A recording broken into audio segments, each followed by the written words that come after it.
Welcome back. Well, it is the final weekend for political parties to campaign for votes in the May 29 general election. Many will hold their rallies today, and this entails thank you speeches, some political swaying, and even music concerts. On the road to the 29th of May general elections has been like no other, with the IEC in court for various reasons, with a spike in the number of political parties being registered, and analysts saying that there could be more surprises after the election. So could we see a national coalition government? Have political party manifestos spoken to the core needs of South African citizens? Will the newcomers be given a chance? 30 years into democracy, what do parties need to bring to the table to solve the challenges that this young democracy is facing? Well, lots of questions to answer there. We are joined in studio by UNISA Political Sciences Professor Drik Kotze, as well as a political commentator and development practitioner, Yolokazi Mfuto. They weigh in on these developments. Good morning, and thank you so much for joining us. Thank you. I think that what we've heard, and perhaps is a simplistic place to start, Prof, and I actually want to give this one to you.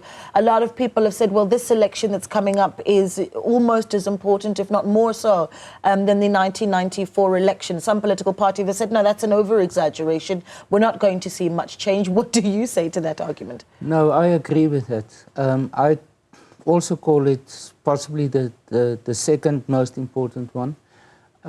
And for one particular reason, and that is that it will most possibly introduce a political transition. Or not maybe introduce it, but really manifest it. Because I think that the transition actually started in 2016 already with the metros. And the fact that there's such a change now in who are the leading or the governing parties at the different levels. First now local or metro. And with this election, certainly there's chances about the some provinces and national. And the fact that this is, in a sense, brings to an end the absolute dominance of the ANC. We in political science talk about the single dominant party system that it established. And from now on, I think we will be talking more about a multi-party political system that we will have. And I think that is a highly significant situation. It's a milestone that I never thought I will experience in my lifetime. Yeah. And we are here. I hear we are. Someone called it a new dispensation that we'll be walking into post the May 29 elections that is yielded in or brought in by this new political landscape that you talk about. The question I wonder, though, and perhaps from a developmental point of view you could answer this, is whether or not that new dispensation is a good thing. For things getting done on the ground, right? Well, we start to look at just what we've seen in some of our municipalities where you have had coalition governments. I mean, look at the state of Ekurhuleni and the way they've gone back and forth with the leadership. Joburg Metro, for instance, and the list goes on and on and on. Is it a concern about how we're able to deliver services to South Africans post the 29th of May if we are walking into a new dispensation? Well, lady, happy Africa Day, everybody. Happy Africa Day, absolutely. Yes. So, yes, it's very good for development, for democracy as well. This year, in as much as it's very important, is 1994. But also we're seeing climax of democracy. People are making different choices. We have a number of political organizations on the ballot currently. We have independent candidates. So in each and every democratic state, this is what you want to see, people participating in democratic processes, but not only as people who are voting for leaders, but putting themselves up there to say, I want to be voted for. So it's very important. But to look at on a developmental perspective on the ground, it's very important that people on the ground are well aware of what they're putting themselves into. So, for instance, in this voting, do they know the mechanism that exists to hold the leaders accountable? Because it's one thing to vote for them into power, but can you hold them to account when they're in parliament, where you're able to receive service delivery in your own areas? Because democracy is not only a one-day event, it's an entire process. In the next 5 years, when there's a new administration, do people feel represented by this administration? Also, are there concerns registered by these parties? So it encompasses everything. The democratic process, it's part of the development process, where people, they see themselves in the government that is of the day, but secondly, they see their views also reflected, so they can be able to claim and say, this party has delivered many things for myself, but also I've been part of the process of this governance. Yeah, I want to look at, so we're obviously going to be showing you visuals as well throughout the discussion of the different rallies as they take place, the ANC, the EFF, the MK party holding rallies that they hope, I imagine, are going to be rather big, right? That they hope to fill those stadiums. Can we talk about some of the threats that these parties are facing, Prof? Perhaps I think it'd be interesting to start with the EFF. There's been the assertion that, you know, with the attention going so much to the MK party, that the EFF has not been given the platform that it's used to speak to the electorate in the run-up to the elections. What are some of the biggest threats for a party like the Economic Freedom Fighters? The biggest threat, first of all, is MK. Because we saw, even in terms of opinion polls, that before MK really emerged on the scene, they were around about 17% or so. Now they are at 11%. So in terms of the threat, it's not so much in a sense about the party per se, but it's about the fact that they must now share the spoils of the ANC. Because a lot of the losses of the ANC would have gone to the EFF. Now they are going to the MK.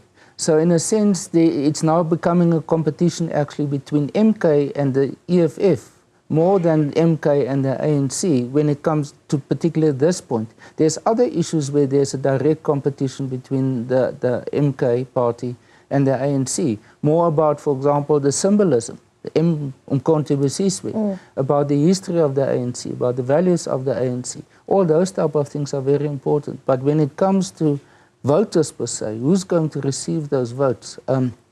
The main threat is certainly for the EFF is certainly MK. The other threat for them, or maybe not a threat, but other main challenge for them is how to mobilize their potential supporters. That means the youth, the young people who have registered.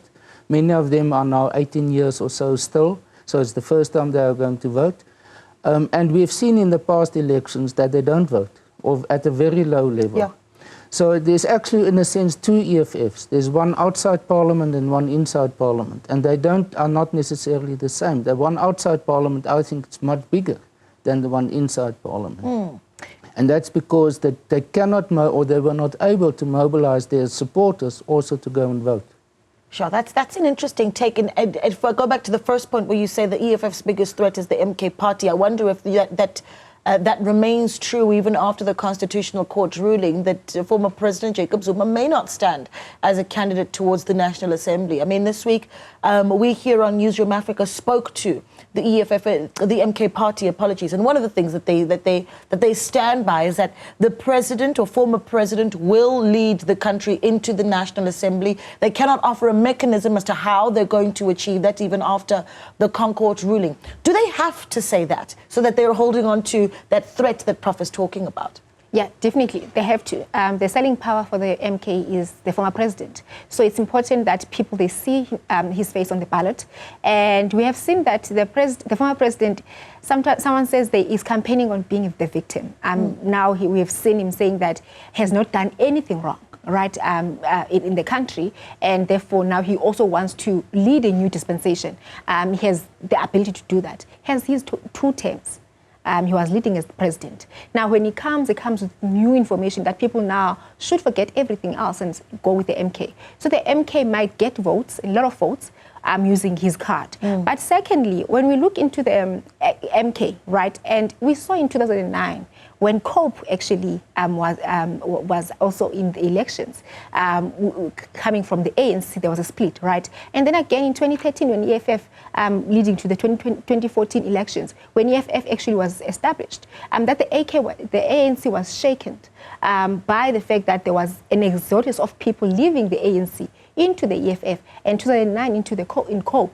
So as much as MK has so much people when we see them on the rallies, but we cannot necessarily say that these people are going to vote against the ANC, because there's also the hoo-ha around the fact that we want to be seen in these rallies. Some people, they still have stronghold within the party because they resonate with the party more than they resonate with how people are unhappy with the party currently. So some people are still going to vote for the ANC, meanwhile they're attending these rallies because they are seeing them that, oh, it's nice in the stadiums, it's playing music and dance.